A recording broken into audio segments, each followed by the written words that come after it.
Dear aspirants, welcome to this video. I'm Devshri, a psychologist and your psychology educator for Civil Services Examination.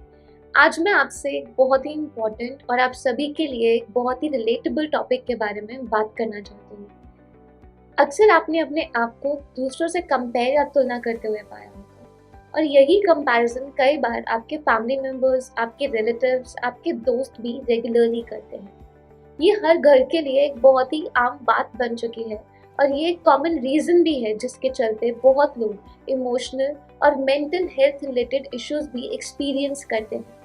ये comparison हमारे बचपन से ही शुरू हो जाता है और कहीं ना कहीं इस कंपैरिजन के हम भी उतने ही हिस्सेदार बन जाते हैं जितना कि हमारे आसपास के लोग हैं। इस प्रोसेस को हम सोशलाइजेशन प्रोसेस कहते हैं, जिसमें सोशलाइजिंग एजेंट्स जैसे कि आपके पेरेंट्स या आपके फैमिली मेम्बर्स, आपके रिलेटिव्स, आपके दोस्त, आपके पीयर्स या मीडिया से आप जिस भी तरीके का डेटा कंज्यूम करते हो, इन सभी का इन्फ्लुएंस आपके बिहेवियर, आपके थॉट प्रोसेस के ऊपर एग्जर्ट होता है।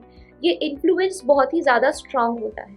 आप देखते हैं कि आपके बचपन से ही आपके पेरेंट्स या ये सभी सोशलाइजिंग एजेंट्स आपको किसी न किसी रीज़न, किसी न किसी बेसिस पे किसी इंडिविजुअल, किसी फैमिली या किसी भी इंसान के साथ कंपेयर करना शुरू कर देते हैं। अक्सर लोगों का मानना है कि ये कंपैरिजन उनके बच्चों को या जिस किसी को भी वो कंपेयर कर रहे हैं बहुत ज़्यादा हेल्प करेगा, मोटिवेट करेगा कि वो आगे जाकर और मेहनत करे और बहुत अच्छी अच्छी चीज़ें अचीव कर सके। बट ये हमेशा इस तरीके से काम नहीं करता है, बिकॉज कोई भी कंपैरिजन किसी भी इंडिविजुअल की पर्सनालिटी और उनके परसेप्शन के ऊपर डिपेंड करता है। फॉर एग्जाम्पल, अगर आप एक ऐसे इंडिविजुअल हैं जो कि बहुत ही ज़्यादा सेंसिटिव हैं, तो ये कंपैरिजन का इम्पैक्ट आपके ऊपर बहुत ही ज़्यादा नेगेटिव हो सकता है, जहाँ पर आपकी परफॉर्मेंस इंक्रीज होने की बजाय और भी ज़्यादा डिक्रीज हो सकती है या ख़राब हो सकती है। आप इमोशनल इश्यूज भी एक्सपीरियंस कर सकते हो। यहाँ से आपको समझ में आएगा कि कंपैरिजन अच्छा नहीं होता। आई थिंक जिस हद तक हमारे आसपास के लोग हमें कंपेयर करते आए हैं, हम ऑलरेडी ये समझना और ये फील करना शुरू कर चुके हैं, we're not liking this comparison and you shouldn't be comparing me with someone else because I'm different than them. मेरी situations, मेरी personality, मेरी likes, मेरी dislikes, मेरे choices, मेरे decisions, मेरी preferences, हर एक चीज़ दूसरों से अलग है।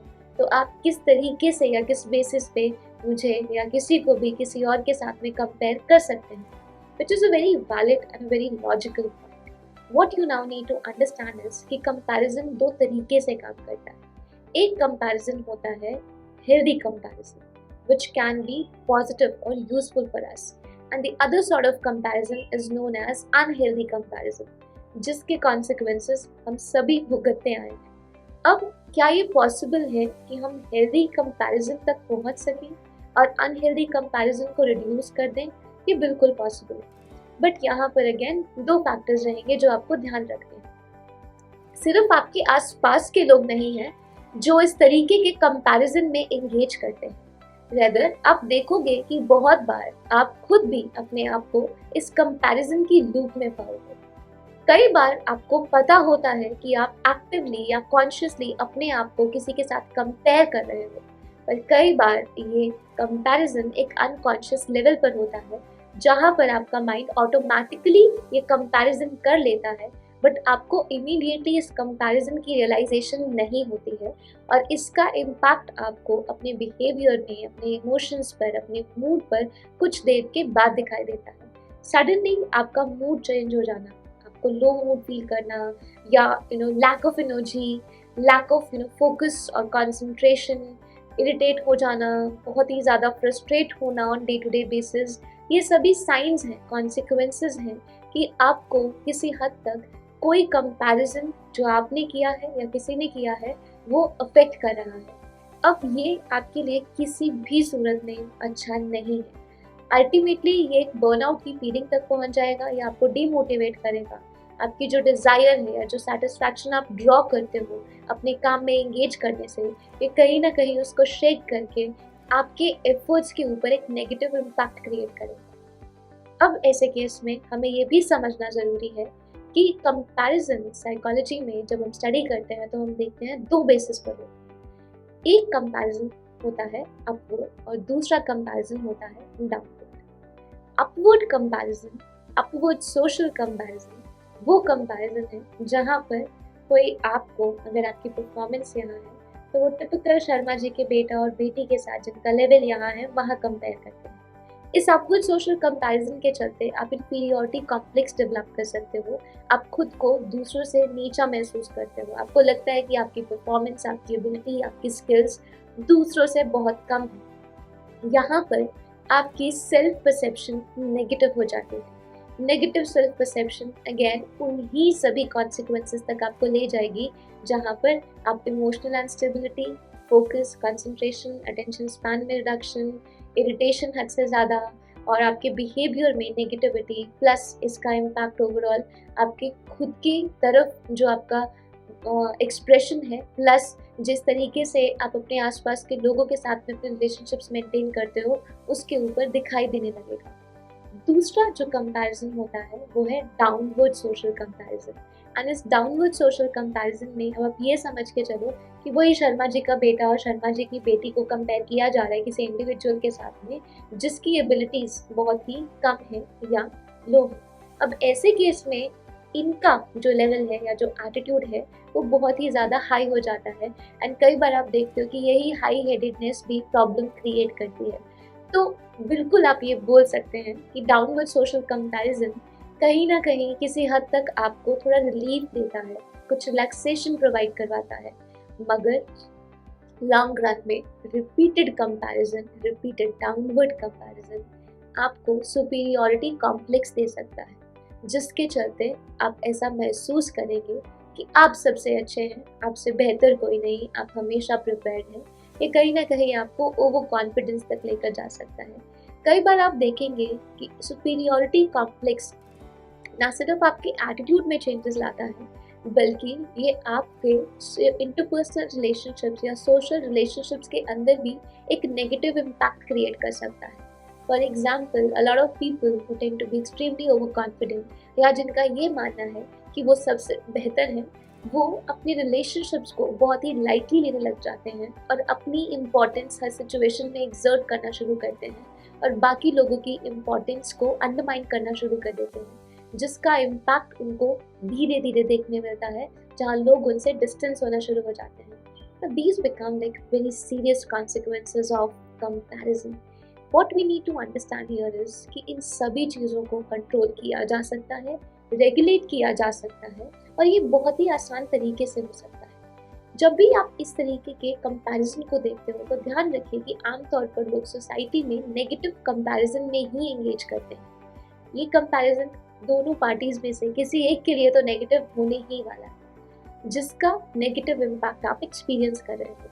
ये अनहेल्दी कंपैरिजन को आप हेल्दी कंपैरिजन में कन्वर्ट तब कर सकते हैं जब आप ये रियलाइज करें कि कंपैरिजन हमेशा कॉन्शियसली नहीं, अनकॉन्शियसली भी होता है। तो जब आप रियलाइज करते हो कि I am right now experiencing some impact or some consequences of comparison, you should make a note of it, or you should explicitly accept that part. After this you should focus on thinking positively about the comparative episode or event. आपको ये सोचना नहीं है कि आज वो इस level तक पहुंच चुके हैं, उन्होंने एग्ज़ाम क्वालिफाई कर लिया या उनके इतने मार्क्स आ रहे हैं या वो 10 घंटा बैठ के पढ़ रहे हैं और मैं तो सिर्फ 6 घंटे पढ़ पा रही हूँ, तो how exactly it is gonna work for you. देखिए, इसका इम्पैक्ट सिर्फ नेगेटिव होगा। अगर आप ये देखें कि अगर वो 10 घंटे पढ़ पा रहे हैं तो उसके पीछे रीजंस क्या हैं, और अगर आप 6 घंटे ही पढ़ पा रहे हैं तो उसके पीछे रीजंस क्या हैं। एक रैशनल अपील यूज़ कर एक सही एनालिसिस में इंगेज कर आप आइडेंटिफाई कर सकते हो कि आपकी शॉर्टकमिंग्स या आपकी लिमिटेशंस क्या हैं। जब आप इन लिमिटेशंस को आइडेंटिफाई कर लेते हो तो अब यहाँ पर अगला स्टेप आता है कि आप पॉजिटिव एक्शन लो और अपने बिहेवियर में कुछ मॉडिफिकेशंस करें। इससे आप पॉजिटिव फील करेंगे, आप अपने गोल की तरफ और आगे बढ़ेंगे और आपको कोई भी नेगेटिव इमोशन एक्सपीरियंस करने की ज़रूरत नहीं पड़ेगी। ऐसे ही जब आप दूसरों की परफॉर्मेंस अपने से बेहतर देखते हैं तो आपको ये भी याद रखना चाहिए कि आप उनसे इंस्पिरेशन ले सकते हैं। ज़रूरी नहीं है कि हमेशा कंपैरिजन का मतलब नेगेटिविटी, जेलस, हेट्रेड ही होगा। आप ये भी सोच कर चलें कि हेल्दी कंपैरिजन का सीधा मतलब ही यही है कि आप अपनी सिचुएशन और उनकी सिचुएशन को अपने माइंड में रखते हुए कंपेयर करते हैं। देखिए, कंपैरिजन जो हमारे पेरेंट्स, हमारे फैमिली मेम्बर्स, हमारे पीयर्स करते आए हैं, वो इतना रैशनल, इतना लॉजिकल या इतना ऑब्जेक्टिव नहीं था। वो इमोशनली बायस्ड और इम्बैलेंस्ड कंपैरिजन था, जिसकी वजह से आप लोगों ने अपनी लाइफ में या शायद इस पॉइंट तक भी बहुत बार इमोशनल अनस्टेबिलिटी एक्सपीरियंस करी है।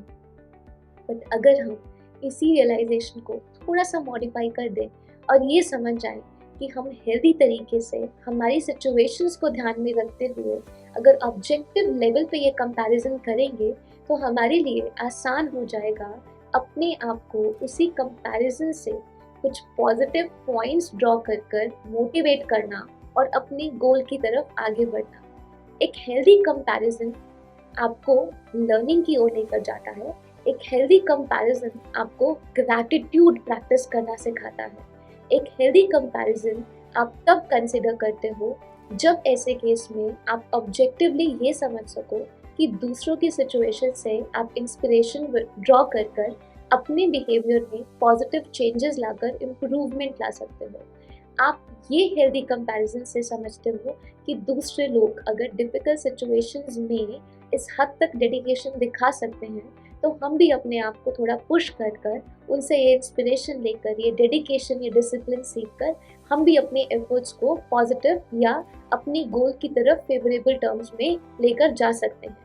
ये आप चाहे अपवर्ड सोशल कंपैरिजन में एंगेज करो, चाहे डाउनवर्ड सोशल कंपैरिजन में, दोनों केसेस में आपको रैशनल अपील यूज करते हुए, एक सही एनालिसिस करते हुए, इमोशनल बायसेस को दूर रखते हुए ये देखना है कि आपके फेवर में क्या काम करता है।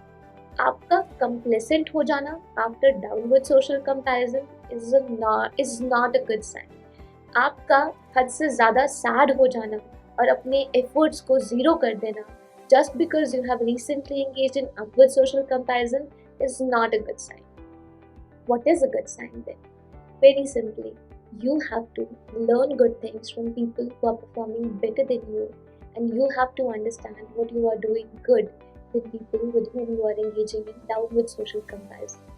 Stick to the good things and keep practicing it on a day-to-day basis. This is something which is going to give you a lot of strength, a lot of motivation, a lot of courage to accept yourself, your efforts, and dedicatedly put efforts in terms of achieving your goals.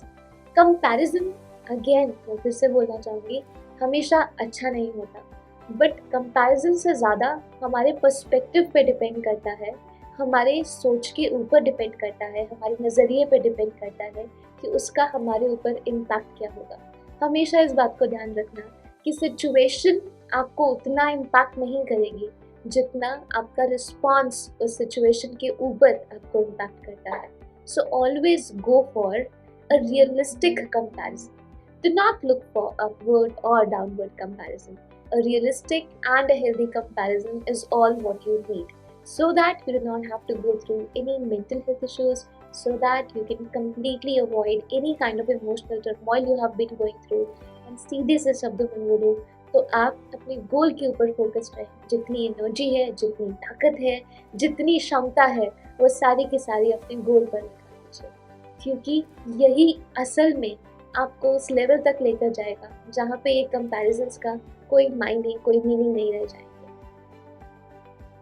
अंत में आपसे बस इतना ही कहना चाहती हूँ अपने लिखे इन कुछ लाइनों की मदद से कि अगर जीतना तेरी मंजिल है और है आसमान छूना तेरा ख्वाब, अगर जीतना तेरी मंजिल है और है आसमान छूना तेरा ख्वाब, तो तुलना से ना कर अपने इस जीवन का तिरस्कार।